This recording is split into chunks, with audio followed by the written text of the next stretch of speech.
La conciencia y el cosmos, en asistencia a una comprensión más profunda de la actual transición terrestre. Un estímulo que acompaña al peregrino en su retorno hacia la morada cósmica.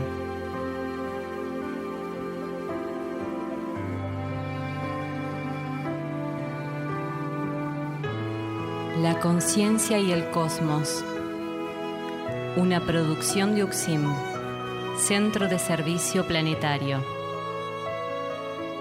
Un camino hacia el propio cosmos interno.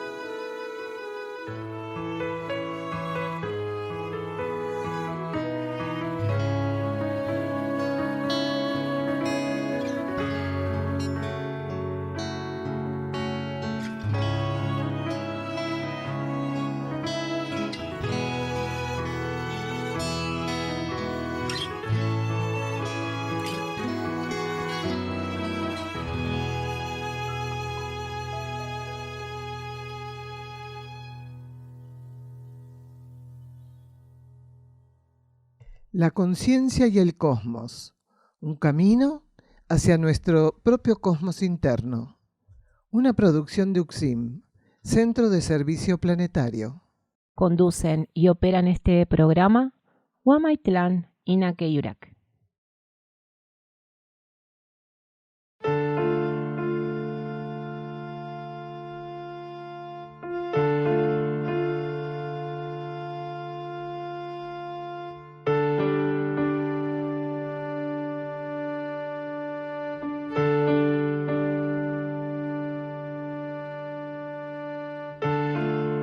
El ser humano debe comprender y ubicarse con firmeza en la etapa que está transcurriendo el planeta Tierra. La transición planetaria debe ser asumida con compromiso por quienes encarnaron en estos tiempos. Arduo trabajo en la propia conciencia, con el fin único de servicio al plan evolutivo. Así, el ser irá ampliándose y dilucidando las diferentes realidades que componen al cosmos que habita dentro suyo.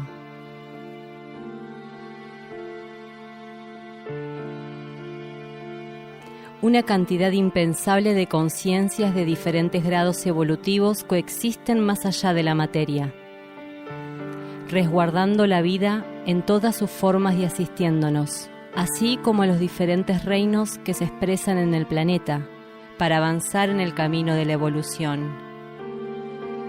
Conciencias extraterrestres e intraterrenas, entre otras, conforman la diversidad de seres que interactúan ocultamente para una humanidad en general sumida en densos patrones de conducta e incapacitada para percibir el propósito de su encarnación.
En todas estas palestras en Portugal, começamos falando pouco de como foi a organização do livro, como o livro termina aqui em mãos da equipe de tradutores, em mãos da equipe de editores, da Espiral.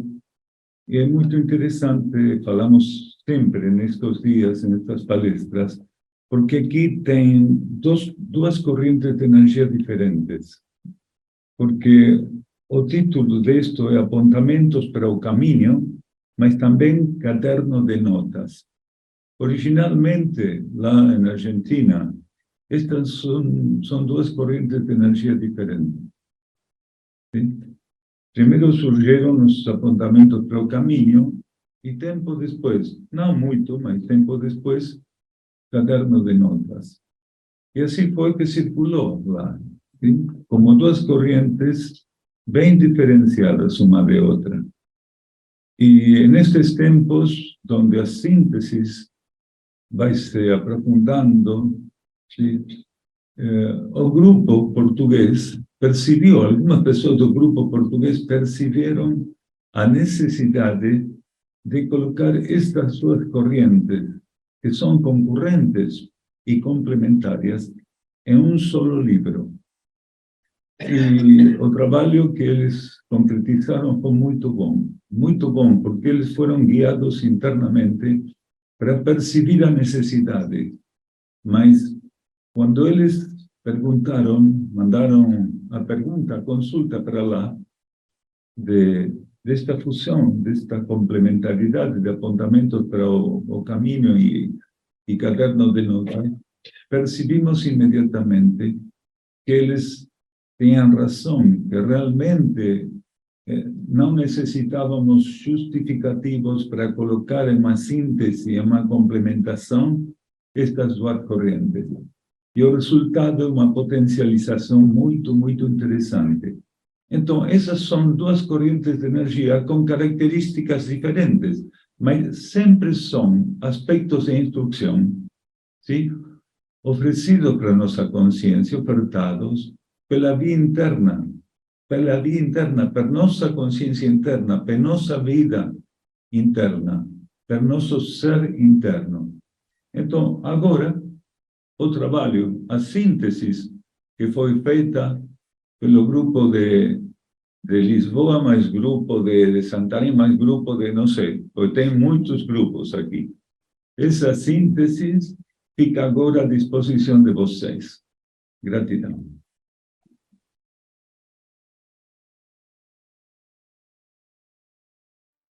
A lo largo de nuestra trayectoria evolutiva, se nos brindan oportunidades donde coproducir y sostener una inflexión, una mudanza trascendental.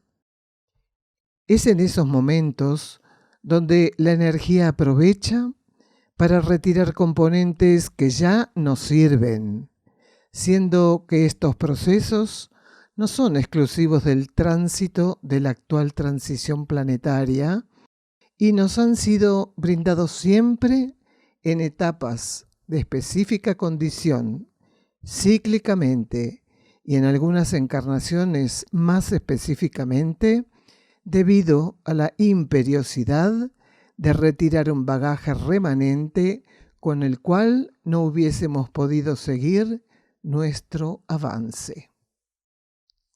La luz del peregrino, cuaderno número 3, Ley de Purificación, página 17, Daniel Gagliardo.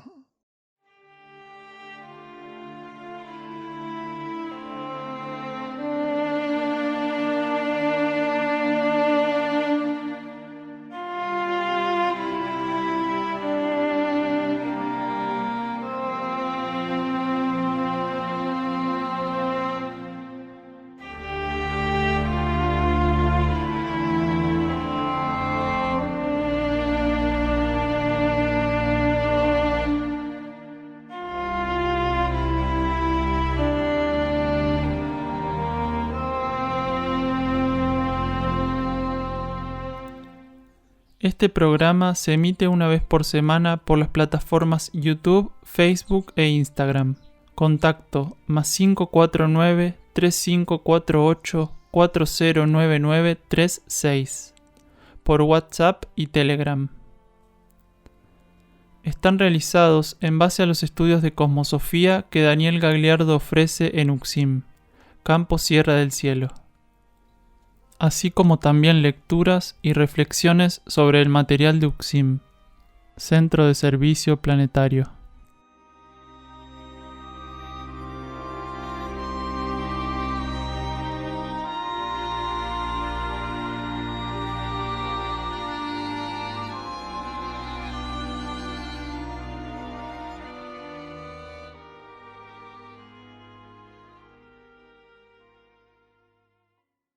vamos a leer un extracto del libro La Hermandad de la Luz, Versículos de Instrucción Profética, de Daniel Gagliardo, de la página 17 y 18. No temáis quedar fuera de la comprensión de estos estímulos. Solo manteneos abiertos a la fuente que los rige y nutre. Su concepción, así como su constitución, no os son ofrecidas para confirmar en su condición al mundo, sino para transformarlo. Poneos a la altura de lo que requieren. Solo desapego y renuncia a lo conocido. Sed ante ellos como los albatros ante las corrientes de aire. Si comprendéis sus porqué, os encaminaréis a la síntesis y economía. Os proponen quietud y silencio como únicas consecuencias inmediatas, antes de revelaros la sideral senda por medio de la verdad en la armonía.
Hoy vamos a trabajar con el primer programa que estamos realizando con un nuevo estudio del día 3 de julio de 2021. El título de este programa, Compromiso y lealtad con nuestro propio cosmos interno. Y el primer bloque titulamos Hermafroditismo animal, pruebas, dolor, sufrimiento en reino animal y humano. Impersonalidad. Una persona asistente pregunta si cuando la humanidad de superficie era hermafrodita, en los reinos infrahumanos la reproducción también era así. ¿Y qué pasó con ellos cuando se cayó en la separación de los sexos en el reino humano? Y también preguntan luego por un tema desarrollado en el cuaderno Pruebas. Escuchamos hermafroditismo animal, pruebas, dolor, sufrimiento en reino animal y humano, impersonalidad. Algo semejante a lo que ocurre hoy de un modo más primitivo, pero había tanto hermafroditas como polos separados, en los reinos infrahumanos, en el vegetal y en el animal. No estamos nombrando el mineral porque no trabaja con ese patrón de reproducción. La experiencia, digamos, de reproducción es a nivel de circulación de energía, nada más. Siempre. Un universo es un circuito cerrado. Entonces, cuando un elemento no cumple el arquetipo, genera una interferencia dentro del patrón endo-universal. Nosotros, en el contexto de la superficie de la Tierra, aunque no parezca, somos el reino superior. Entendemos que no se puede asimilar fácilmente semejante categorización, pero es así. Somos, aunque parezca asombroso, el reino superior presente en la superficie de la Tierra. ¿Es jactancioso? Sí, es jactancioso. Entonces, cada vez que no hacemos lo que hay que hacer, las jerarquías, la conciencia general del planeta, los logos, las entidades encargadas de velar para el cumplimiento o el acercamiento a los arquetipos, tienen que hacer un trabajo extra, obviamente, que es parte de su proceso también evolutivo, porque las jerarquías cuando asumen algo, aunque sea el tratamiento de un desvío en un reino que por algún motivo universalmente podríamos decir que está a su cargo, en términos jerárquicos, también hace un aprendizaje. En los cuadernillos está bastante definido eso. O sea que escribimos todo eso para que nos pregunten pruebas, dolor e impersonalidad. ¿Hay alguien que pueda hacer algún aporte? Porque estoy en un atolladero con esto. Bueno, las pruebas sobre las cuales trabajan los universos en expansión con categoría kármica. En todo universo donde la ley de karma está rigiendo transitoriamente la etapa que corresponda, las pruebas son el campo a través del cual se determina si las partículas fueron suficientemente receptivas, no importa en qué reino estén, suficientemente receptivas para llevar adelante lo que le ofreció esa ley. Entonces, en el reino humano las pruebas son muchísimo más complejas que en los reinos infrahumanos. No es lo mismo la prueba que vive un reino como el animal o el vegetal, incluso los minerales viven sus pruebas, nada más que para nosotros no serían pruebas. Pero una prueba tiene que ver con el estado de conciencia de la partícula que la transita. Entonces, en los universos kármicos las pruebas son precisamente aquello por lo cual se va definiendo procesos relativos a la expansión, a la elevación, a la estabilidad que tienen que ir alcanzando las partículas.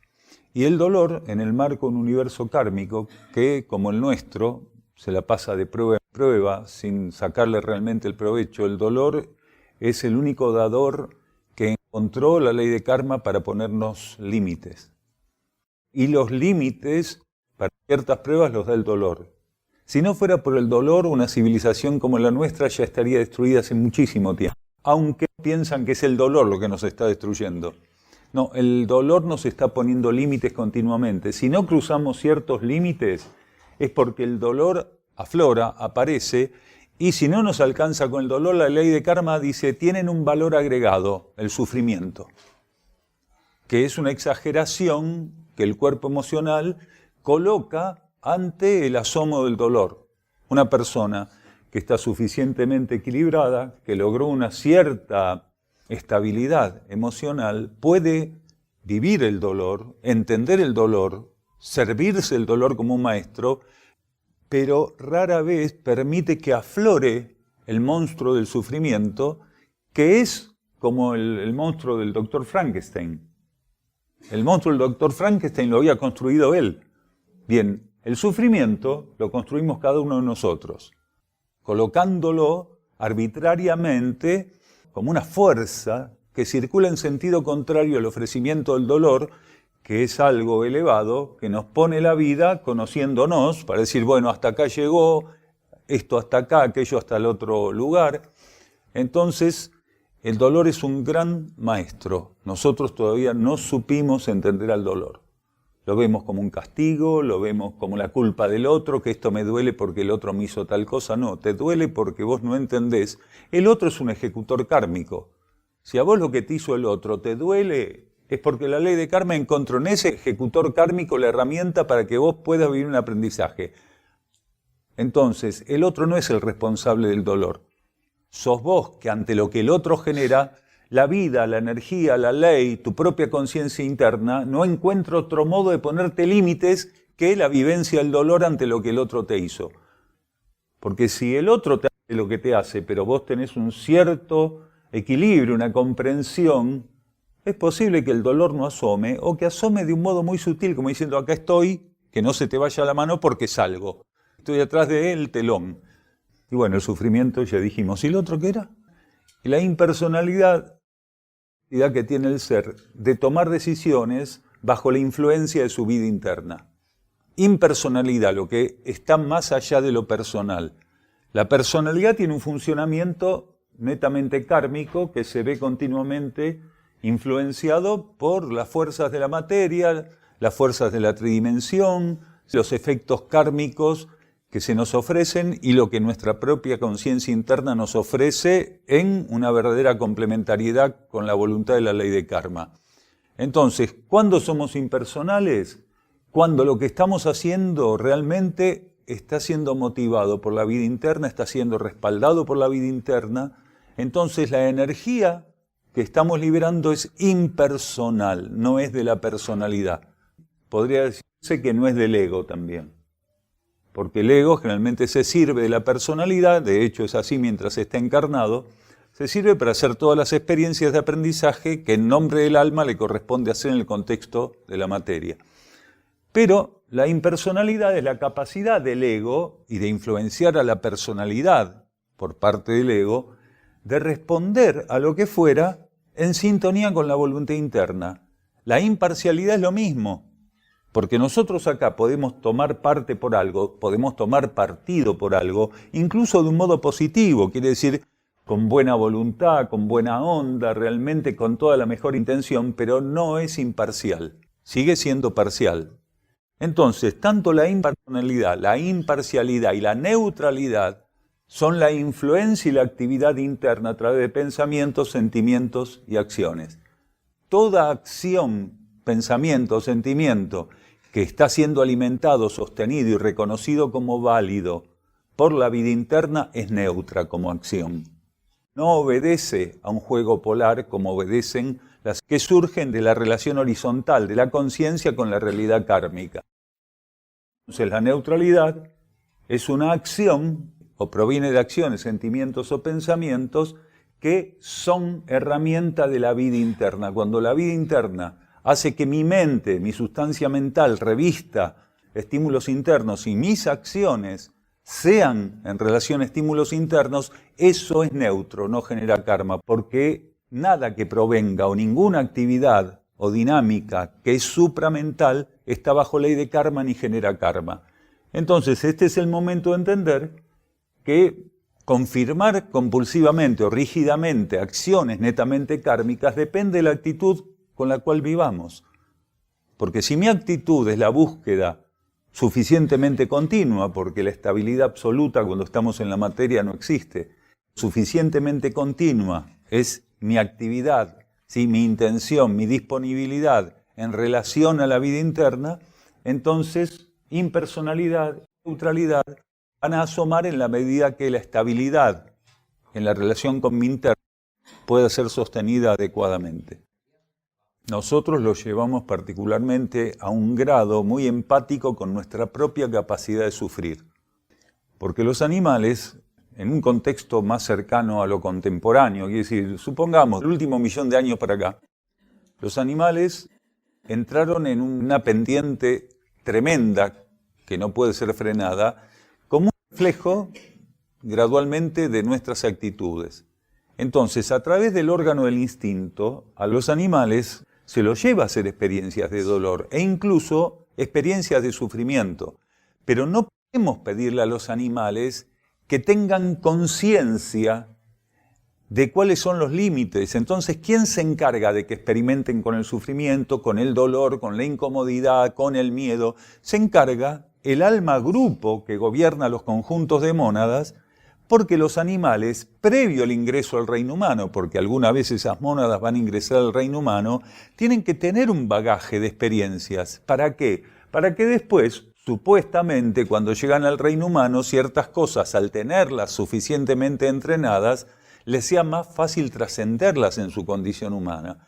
¿Por qué es tan diferente? Sufrimiento, dolor, miedo, inseguridad en el reino animal y en el reino humano. Por esta cuestión que a veces nombramos y que no siempre se tiene en cuenta, que hace que sea fundamental esto, que es la autoconciencia. Un animal no es autoconsciente. Por eso no se puede hacer cargo de sus acciones del mismo modo que nos podríamos hacer cargo nosotros, que sí tenemos conciencia de existir.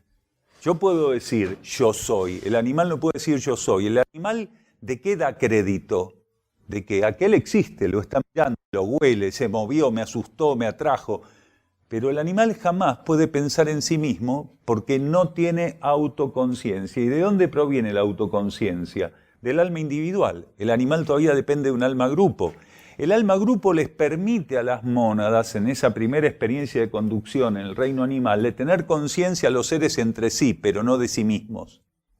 Entonces esto es importante, muy importante, al momento de definir experiencias como el miedo, como el dolor, como la inseguridad, por ese motivo. Entonces en el reino animal la cosa es diferente. A veces, insistimos, la ley de karma, a través del alma grupo, genera situaciones que podrían quedar en dolor y la lleva al sufrimiento. Lo siguiente es una recreación, como ponen en algunos lugares. Supongamos que una cebra va a tomar agua a un estanque en África, sale un cocodrilo africano, eso que le llaman cocodrilos del Nilo, le tira un tarascón, le saca un pedacito de carne de una pata o del cuello, zafó la cebra. Entonces pasó por un miedo fuertísimo, pero el sufrimiento con esa adrenalina no llega a ser, porque un pedacito por una yegua volvió a nacer, ¿se entienden? Ahora, si la cosa hubiera sido diferente, la yegua reacciona un segundo después, el cocodrilo se le está llevando al fondo. Ahí empieza la etapa del sufrimiento, porque ya no es el miedo que el instinto le permite utilizar como herramienta para estar alerta, para salir del peligro. Hay un estrés que se ensaya primero en el reino animal antes de vivir este estrés que es ilógico, pero que es consecuencia de nuestra estupidez humana. Entonces, cuando se la lleva a la cebra, ahí empieza una etapa de sufrimiento, de espanto, de irracionalidad absoluta. Ahí el alma grupo no puede hacer nada. El alma grupo le permitió caer en manos del cocodrilo. Entonces pasa en un segundo de ser sorprendida, de empezar a ser empujada, mordida, empujada, pasa por una etapa de miedo muy corta y empieza una etapa de sufrimiento absoluto. Todo eso queda grabado en la conciencia, en el subconsciente, y nos debería servir a nosotros para definir experiencias kármicas cuando ingresamos al reino humano. Entonces, en el reino animal se viven secuencias muy parecidas, pero están dirigidas y no pueden ser evitadas, la mayor parte de ellas no pueden ser evitadas. ¿Cómo evoluciona la conciencia en el reino animal cuando ya estamos hablando de mamíferos o de reptiles de una cierta evolución o de bípedos como los pájaros? ¿Cómo es que evoluciona? Evoluciona en la medida que, del modo más fiel posible, los estímulos del alma grupo son obedecidos a través del canal instintivo. Lo que equivaldría a cómo evoluciona un ser humano, y cuando obedece un estímulo interno, cuando se estanca en la relación horizontal con la fuerza de la materia, queda así muy naturalizado, pero lento, lerdo, ¿no es cierto? Entonces, hay algunas coincidencias, pero se puede decir que en el reino animal las interferencias principales para la evolución las impusimos nosotros. ¿Por qué? Porque si no hubiéramos desobedecido los estímulos que nos hubieran hecho realmente herramientas de la preparación de la superficie de la Tierra en beneficio de los otros seres que comparten con nosotros ese espacio dimensional, la cosa hubiera sido muy diferente. Entonces, bueno, ¿se entendió más o menos? Gran parte de la purificación en nuestro paso por Lemuria y Atlántida operó como garantía para estar hoy aquí, prescindiendo de lastres innecesarios. En estos universos bajo leyes de expansión, la energía acciona el sostenimiento de ciclos, siendo que ellos se expresan como un estado ideal, aquel donde al ser le son otorgadas vivencias y el paso por purificaciones acordes al contexto de una renovada instrucción asociada a pruebas de inédita naturaleza. Todo ese proceso, debemos asumir, está íntegramente en dominio de nuestra luz interna. Cuando el ser consuma un cierto grado de amplitud, las celdas etéricas van tornándose cristalinas, traslúcidas.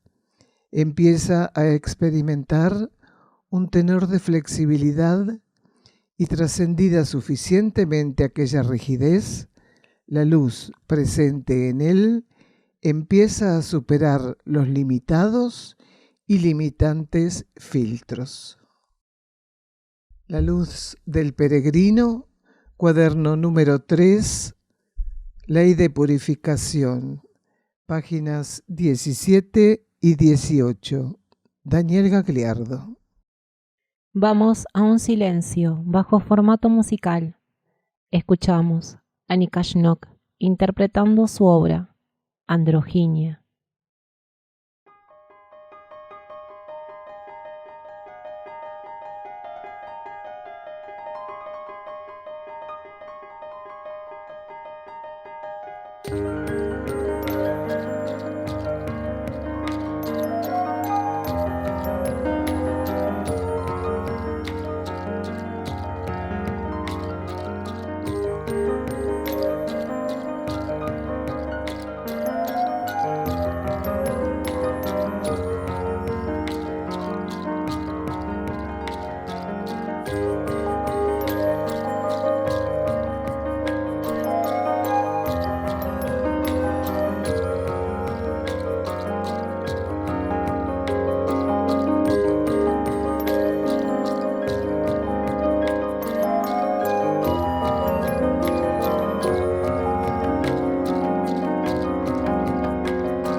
Volvemos del silencio musical y vamos a leer un extracto de la página 52 del libro Por el amor de Ariadna, de Daniel Gagliardo.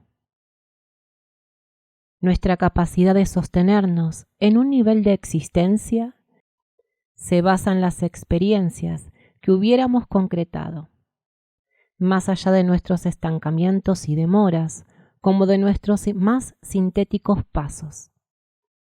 Jamás de aquello que aún no se hizo presente en nuestra vida o que, habiéndose presentado, aún no fue sobrellevado por nosotros con la actitud necesaria.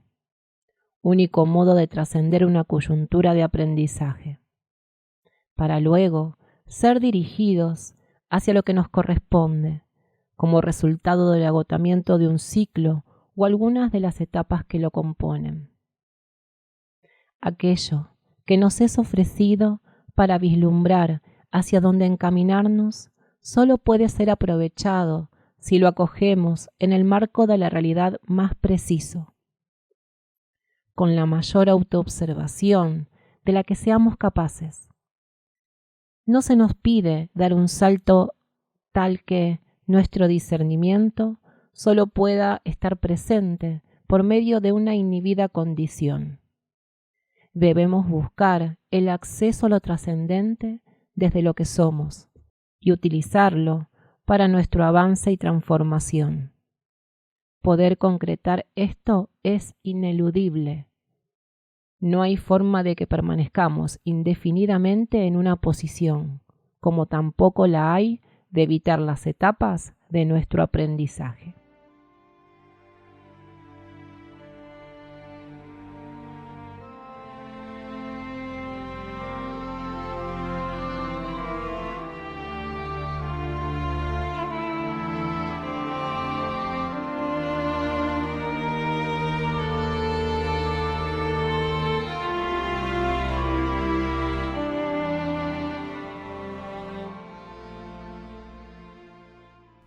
Otros programas de la conciencia y el cosmos.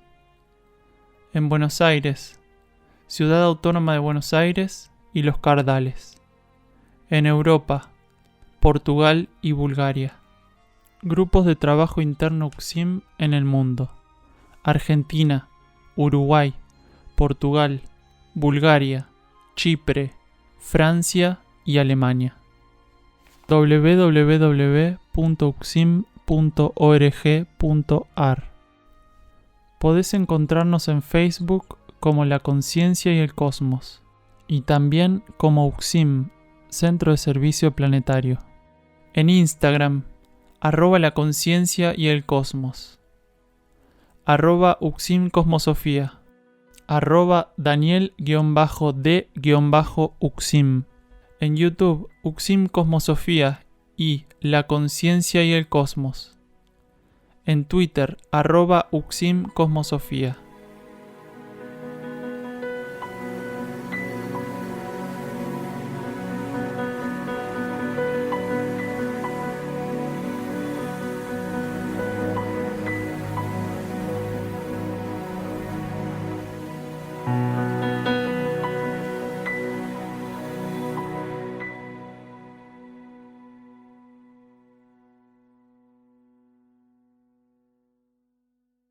volvemos de los anuncios y entramos en este segundo bloque del tema central del día de hoy, compromiso y lealtad con nuestro propio cosmos interno. Este segundo bloque se titula El dolor como límite y la deuda que tenemos como cultura. Encarnar y desencarnar. Una respuesta a la energía.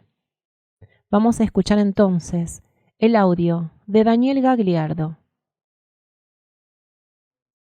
No, el dolor como límite estuvo siempre. Ya está en el reino animal.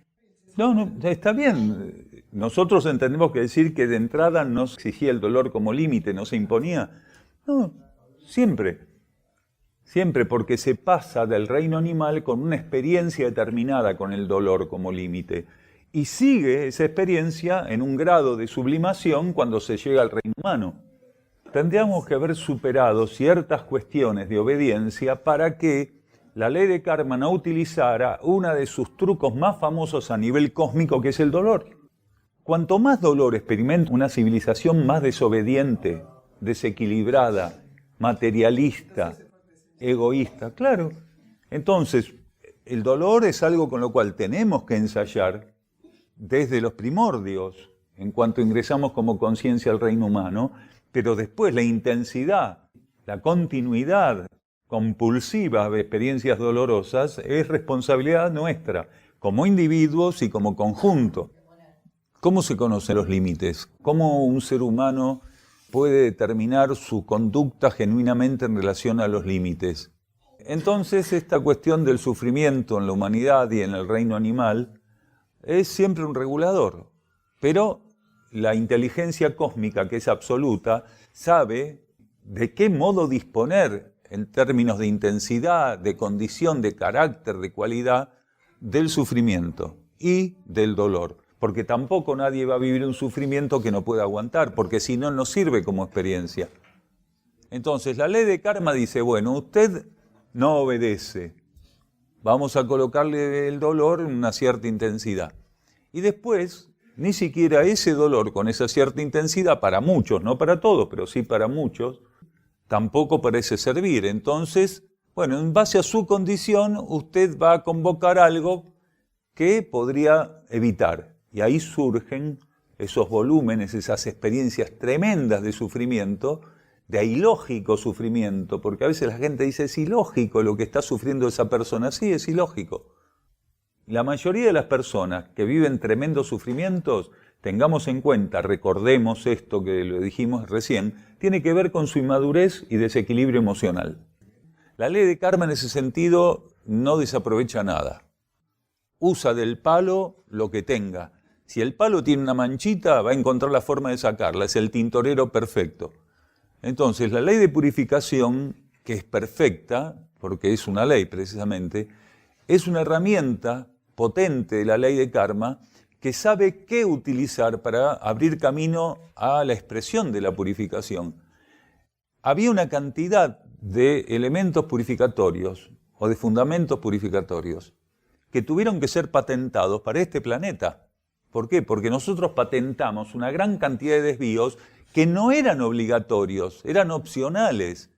Y sin embargo, abrimos la caja de Pandora. Entonces, ¿qué hace la ley de karma? Tiene que habilitar aspectos purificatorios que, de haber tomado el camino más o menos, no digo perfecto, asistencia perfecta, pero más o menos adecuado, no nos hubieran llevado a pasar por estas purificaciones. Hay una gran cantidad de purificaciones que las patentamos nosotros al patentar una cantidad de desvíos que no se dan en todos los universos kármicos en las etapas consecutivas. Nosotros somos responsables de haber generado condiciones que no son normales en todos los universos kármicos, y nuestro universo kármico es bastante anormal en su funcionamiento. Seguro. Por ejemplo, la mayoría de las personas que dicen hacer algo por la humanidad y por el planeta, en relación al aprendizaje del dolor, tiene una deuda gigante, porque todavía no les duele su propia actitud, ni les duele la deuda que tenemos con el planeta. O sea, racionalmente piensan en el beneficio del vecino, del hijo, de él, tal vez de la nación, tal vez del planeta, pero no les duele. Quiere decir, esa forma de sentir el dolor la deudamos porque el dolor no siempre tiene que ver con lo que estamos haciendo de malo. Hay un dolor que está relacionado a aquello que no podemos terminar de resolver, y ese dolor lo han transitado, lo han vivido pocas personas en este planeta. Generalmente aquellos que tienen su conciencia realmente ocupada en el beneficio universal y no en el beneficio individual. Ese dolor lo adeudamos como cultura, el conjunto lo adeuda. Sabemos que hay seres que tienen un estado de conciencia que realmente están impactados por lo que le pasa al planeta y de algún modo están transitando eso que decíamos. Que te duela lo que no podés solucionar, lo que no podés hacer porque la mayoría está deshaciendo lo que los pocos que intentan hacerlo hacen. Entonces eso, por ejemplo, es una experiencia de dolor que no está muy transitada. Sin embargo, a la mayoría le viene como anillo al dedo una experiencia muy vulgar del dolor que les duele no tener lo que quieren tener. Esa es otra forma. ¿En serio les duele no tener lo que quieren tener, Claro. Pero hay seres que quieren realmente hacer las cosas bien, pero todavía no tienen una óptica interna suficientemente estable o profundizada esa óptica interna como para que ese dolor mengüe. No, dolor, estamos diciendo. Claro, con la óptica interna, primero mengua el sufrimiento, después mengua el dolor. Estamos hablando de seres que no están bajo sufrimiento porque ya dieron ciertos pasos, pero todavía la óptica interna, la influencia interna, no es lo suficientemente estable y profunda como para que deje de dolerle lo que ven como padecimiento general o en algunas personas. Eso se logra gradualmente a medida que el ser va entendiendo los mecanismos de la ley y entiende que el dolor vivido por aquel lo tiene que vivir porque sin ese dolor estaría en riesgo gran parte de su proceso evolutivo. Y sin el dolor que viven algunos o sin el sufrimiento que viven algunos. Entonces, esos seres son los menos comprendidos, son incomprendidos. Porque cuando ven que no se ponen a llorar o que no les duele o que no se tiran de los pelos por lo que está pasando y que tratan de ver las cosas con serenidad, son acusados de indiferentes, de fríos, de que no les importa nada de nadie. Y en realidad están en un estado de equilibrio que les permite pasar lo que los demás pasan con sufrimiento, con un dolor todavía muy, pero muy profundo, de un modo diferente. Cuando la óptica interna se va ganando, el interno le ofrece al ego y la personalidad una perspectiva de las cosas que, si bien no dejan de ser fuertes en sí mismas, quiere decir, son situaciones que siguen siendo fuertes, traumáticas para el conjunto, las entiende de otro modo. Quiere decir, la conciencia interna ofrece para quien se torna receptivo una óptica de la realidad, una vivencia a través de esa óptica de la realidad que los demás todavía no pueden. Aún están distantes de eso, aunque estén distantes medio metro, pero están distantes. No han podido ganarlo, están en camino hacia eso. No, porque antes de que desaparezca el dolor, vos tenés que transitar las situaciones dolorosas sin que el dolor te obnubile y que pase a ser el centro de todo y vos solamente vivir para ver cómo sacarte el dolor de encima. O sea, la prueba ante el dolor es estar con el dolor sin que el dolor te saque de tu eje, que te permita hacer lo que tengas que hacer. Y después la energía, la ley, tu interno, el cosmos, como le querramos llamar, un día te vas a encontrar que falta algo. ¿Qué falta? Hoy me duele menos. O no me duele hoy y me duele mañana. O me duele menos hoy, mañana y pasado. O sea, lo peor que un ser puede hacer es especular. Porque en el terreno de las especulaciones, el cosmos es lo más difícil de engañar. Casi imposible, por no decir imposible. Entonces, un ser no tiene que intentar avanzar para trascender lo que le molesta. Tiene que, con lo que le molesta, hacer el trabajo que internamente le corresponde y ahí después la energía evalúa lo que la vida coloque. Porque ¿quién sabe lo que uno tiene que transitar o lo que el otro tiene que transitar? Yo no sé todavía lo que me falta transitar en términos de lo que esta sociedad llama de agradable, desagradable, indoloro o doloro. No lo sé. Nadie sabe cuánto se puede tardar. Pero si le sirve como dato, cuando nosotros ante un ser que pasa a otro plano, que sale del plano externo, de estar encarnado, desencarna y pasa al nivel interno a seguir haciendo lo que su conciencia a nivel cósmico tiene que hacer. Cuando un ser entiende que eso tenía que suceder y no se pone en rebeldía, está asistiendo a aquel otro que fue al nivel interno. Lo está asistiendo porque lo peor que puede pasar es que nosotros tironiemos a las conciencias que van para el plano interno. Eso no está bueno para las conciencias que están en otra etapa, porque nosotros, desde que fuimos creados, pasamos del plano externo al interno, del interno al externo. Tenemos una sola vida, nada más que la vivimos. Una etapa afuera del agua, otra etapa dentro del agua. ¿Vieron el delfín como nada? Es el mismo delfín, el que nada bajo el agua y el que nada afuera. Por eso a veces hablamos del salto del delfín, del nado del delfín. Nadie sabe cuánto tiempo va a durar el delfín afuera del agua ni cuánto va a estar sumergido. Está afuera o está dentro el tiempo que por algún motivo se necesite. Entonces, si hay algo que uno puede hacer conscientemente, es liberar al otro, entender que el otro, llevado por su propia conciencia interna, por su alma, por su espíritu, por las leyes cósmicas y espirituales, fue traído hacia afuera como el delfín en el momento en que era necesario, y cuando era necesario, fue convocado al sumergimiento, a los niveles más profundos de la realidad, para volver a salir en algún momento. Y nosotros mismos estamos en esas situaciones, es imposible que no. Entonces, cuando el ser entiende que hay una voluntad cósmica y una voluntad espiritual que está detrás de todo eso respaldándolo, que no es un castigo divino, ¿por qué a mí, por qué a él?, sino que son leyes que venimos experimentando, con las cuales venimos transitando cosas desde hace cientos de miles de encarnaciones. Entonces, cuando uno adhiere a la voluntad cósmica, a la voluntad de la energía, porque esa voluntad es quien coloca, tanto afuera como adentro, no importa de qué lado de la vida, si el lado externo o el lado interno, coloca nuestra conciencia y la conciencia de todos cuando es necesario. Entonces, a veces hay gente que dice, estoy en paz porque sé que lo llamó Dios. Uno le puede llamar como quiera, cosmos, Dios, la energía, pero es cierto, no hay casualidades, no hay accidentes. No importa cómo un ser desencarna o no, lo importante es que hay una energía a la cual está respondiendo esa conciencia.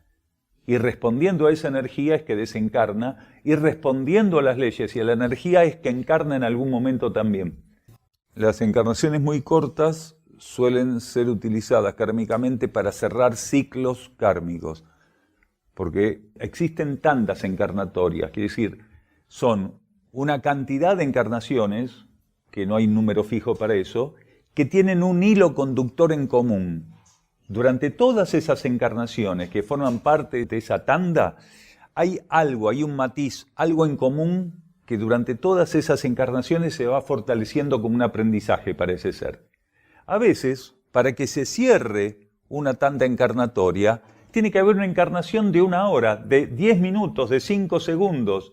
Quiere decir, hay algo que tenía que cerrarse, que a veces con unos pocos momentos en la materia se cierra dentro del marco de esa tanda encarnatoria. Entonces comienza otra tanda encarnatoria con un patrón en común que posiblemente no tenga nada que ver con aquel patrón en común que tuvieron todas esas encarnaciones durante esa tanda. Entonces insistimos, a veces es una encarnación en todo el contexto, o a veces durante toda una tanda encarnatoria, cada tanto el ser tiene que estar encarnado unas horas, unos pocos años, unos pocos meses, porque dentro de la misma tanda encarnatoria se necesitaron esas encarnaciones para cerrar ajustes en particular. Volvemos de escuchar la instrucción de Daniel Gagliardo y vamos a leer unos extractos de las páginas 111, 112 y 113 del libro Por el amor de Ariadna, de Daniel Gagliardo. El dolor se trasciende con la comprensión de las leyes, aquí también lo decía el hermano, y esa comprensión nos remite a su vivencia, que a su vez nos torna armonizadores de la vida material. De tal modo, la paz en estos momentos de transición y en el nivel concreto de existencia se limita a una tenue y prístina red, conformada por quienes no se involucran con el macabro juego de fuerzas que se ha desencadenado. Paz y armonía, así como equilibrio y orden, existen. El involucramiento con la capa psíquica impide sintonizar su presencia inalterable.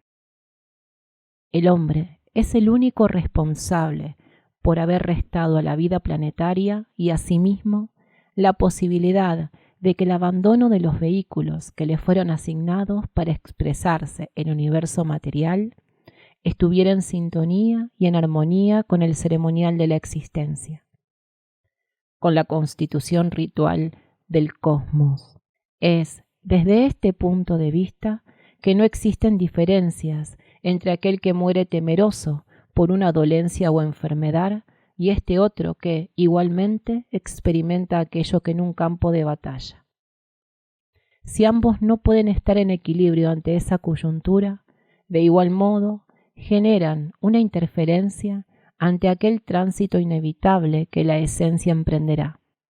Y tanto aquellos que lloren a uno o a otro se mantienen refractarios a la comprensión de la dinámica transmigratoria de la esencia. Nuestro hermano Wionak va a interpretar en guitarra su obra Camino Único.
En ese desplazamiento y liberación de la luz interna, vehículo de los fuegos cósmicos, el ser va ascendiendo en conciencia, siendo esos fuegos presentes en ella los conductores hacia otro nivel de existencia, franqueando camino al individuo para otros estadios evolutivos. Al estar nosotros viviendo un genuino compromiso en entrega, empieza a manifestarse esa condición de conductividad en las partículas etéricas, las más sutiles, posibilitando la afluencia de la luz. Actividad circulatoria de liberación que arrastra y expulsa el remanente espurio. Colección Cuadernos La Luz del Peregrino, cuaderno número 3, Ley de Purificación, página 18, Daniel Gagliardo.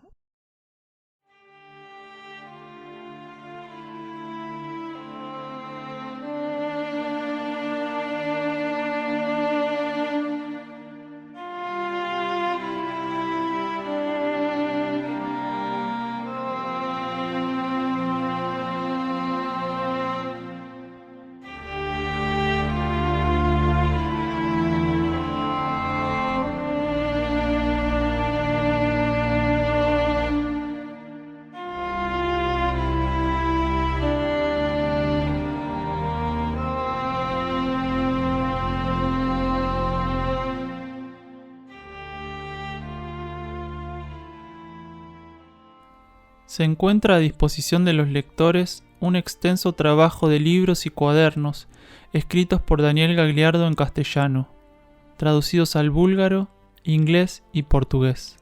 Los títulos son Mensajeros del Fuego, Alimentación Evolutiva, Cooperación entre reinos mediante la ingesta de alimentos, La Senda del Peregrino, Erx y la Revelación de Ancenusa, La Hermandad de la Luz, versículos de instrucción profética.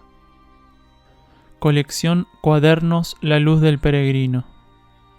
Apuntes para el camino. Cuaderno de notas. Encontralos en amazon.com en formato papel y digital. En castellano también en Mercado Libre y en la tienda de la página de Facebook Luz del Valle, literatura, audios y videos para un nuevo ciclo. También en YouTube, audiolibros en inglés y búlgaro.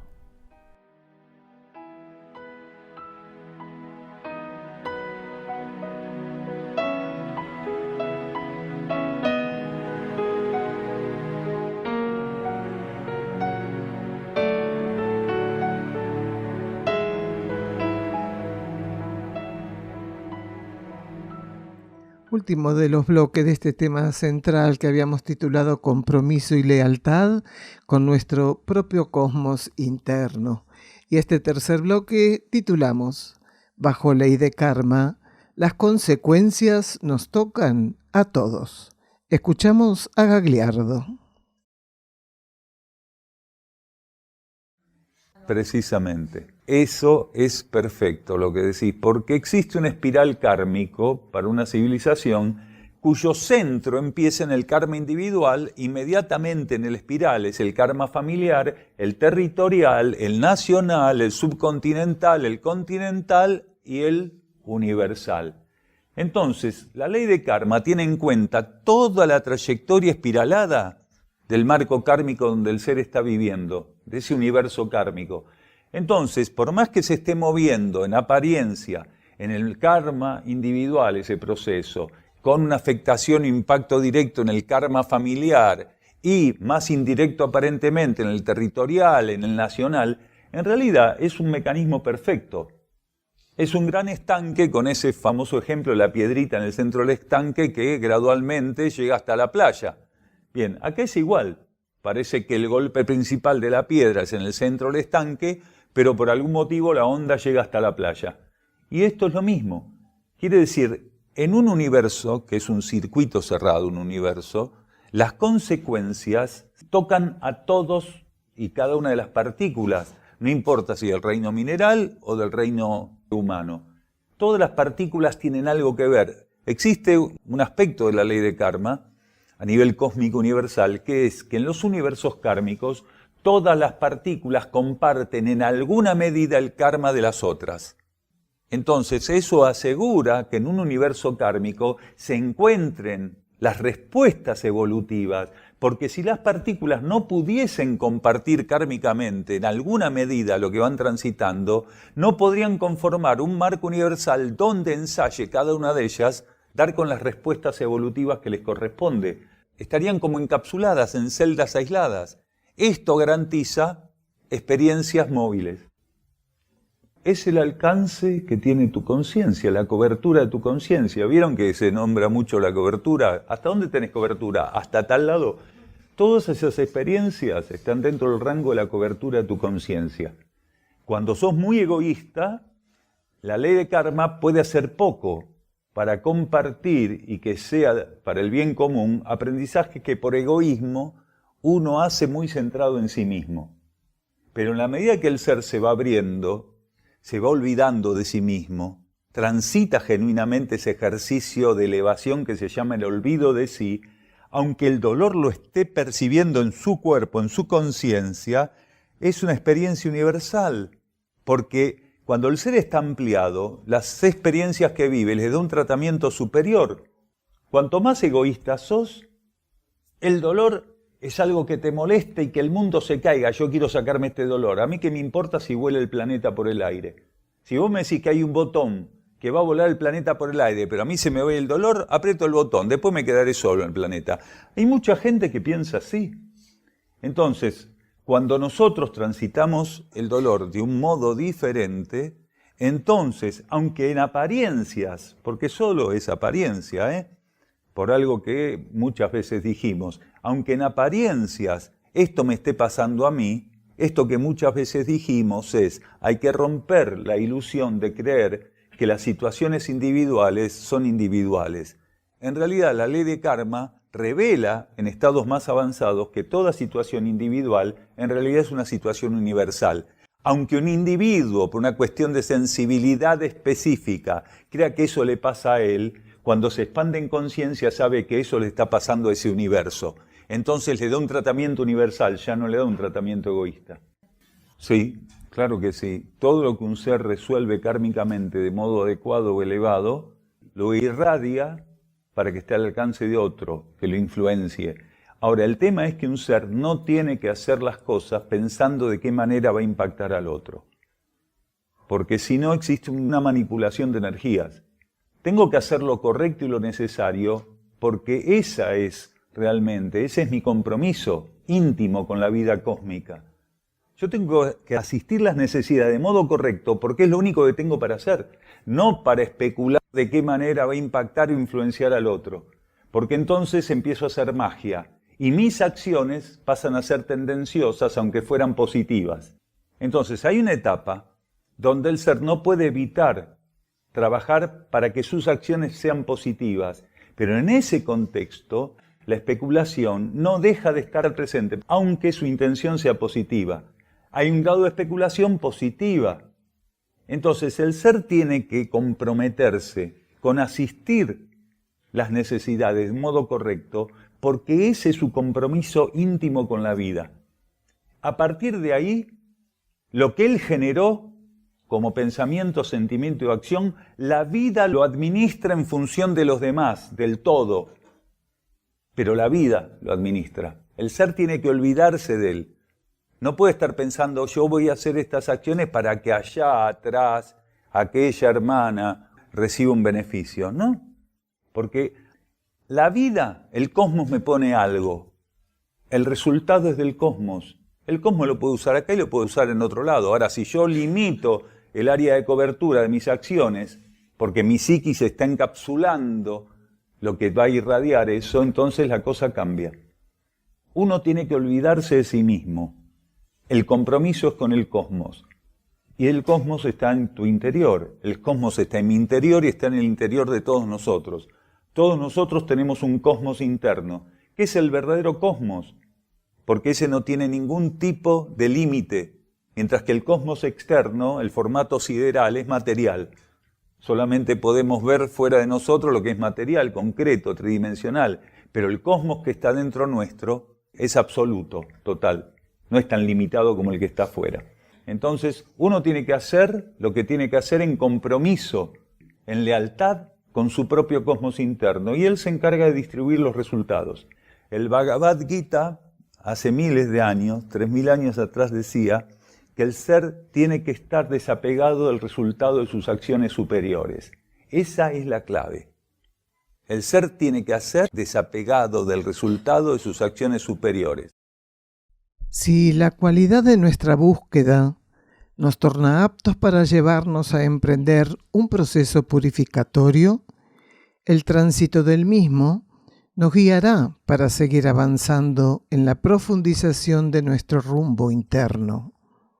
Es importante reforzar aquello para no estancarnos en una condición determinada, sobrellevando la proyección de nuestro compromiso con el desenvolvimiento subjetivo hacia los planos externos.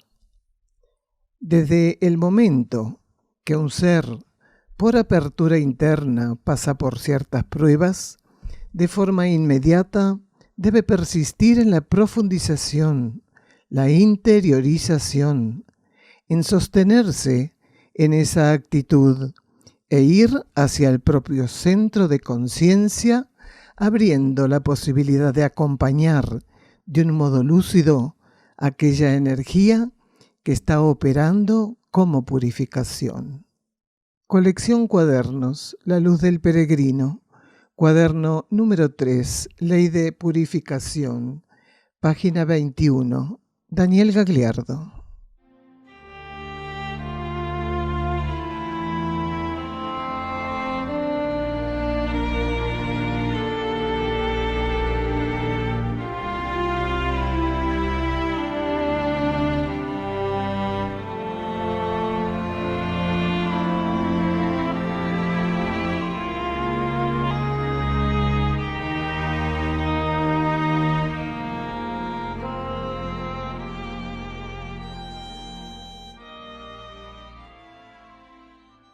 El Centro Uxim Sierra del Cielo se puede visitar para participar de encuentros con Daniel Gagliardo y también realizar estadías compartiendo la actividad diaria con los que allí moran. Se encuentra enclavado en las sierras de Córdoba, paraje Quebrada de Luna, camino a Ongamira, a 16 kilómetros de Capilla del Monte. Los encuentros con Daniel Gagliardo se realizan los miércoles a las 16:15 horas y los sábados a las 16 horas. El ingreso al campo en ambos días de 15 a 15:30 horas. La entrada es libre y gratuita. Únicamente los sábados hay servicio vehicular gratuito desde la Plaza San Martín de Capilla del Monte, sobre la calle Hipólito Yrigoyen. En estos encuentros, distintas temáticas son tratadas profundizando este nuevo conocimiento filosófico espiritual. Para estadías, solicitar reservas con la mayor anticipación. Contacto +549 3548 564 874 por WhatsApp y Telegram. Correo uxim@uxim.org.ar.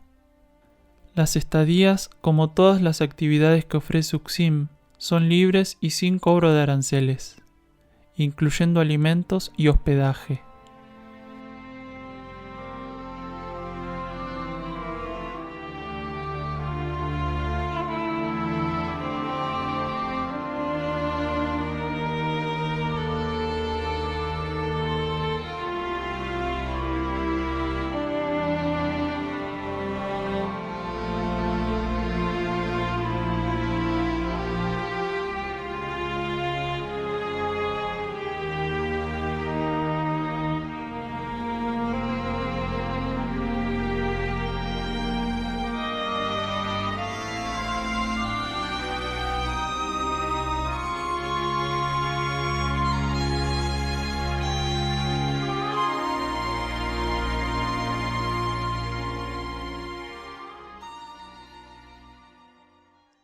Avanzamos, título del próximo programa. Un instructor responde al imán cósmico.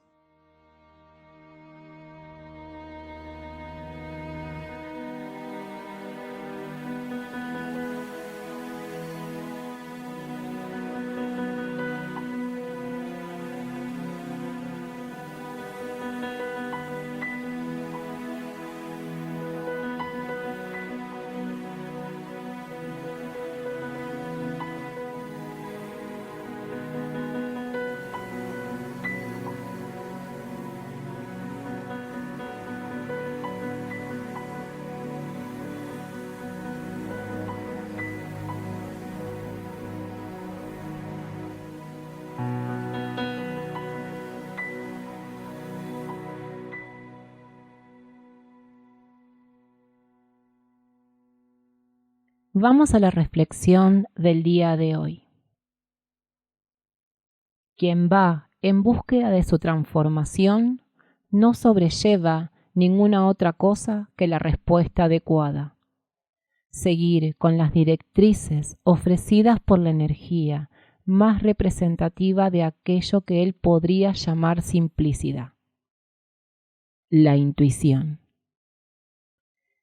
Y ya cerrando este programa, nos despedimos. Hasta la próxima semana en La Conciencia y el Cosmos, un camino hacia nuestro propio cosmos interno.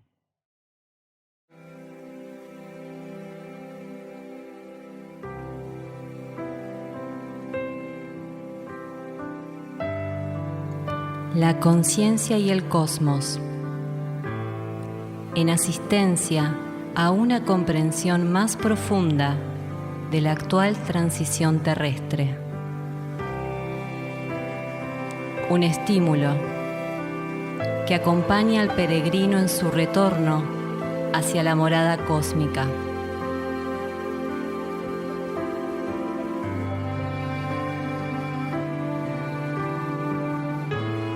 La Conciencia y el Cosmos, una producción de UXIM, Centro de Servicio Planetario. Un camino hacia el propio cosmos interno.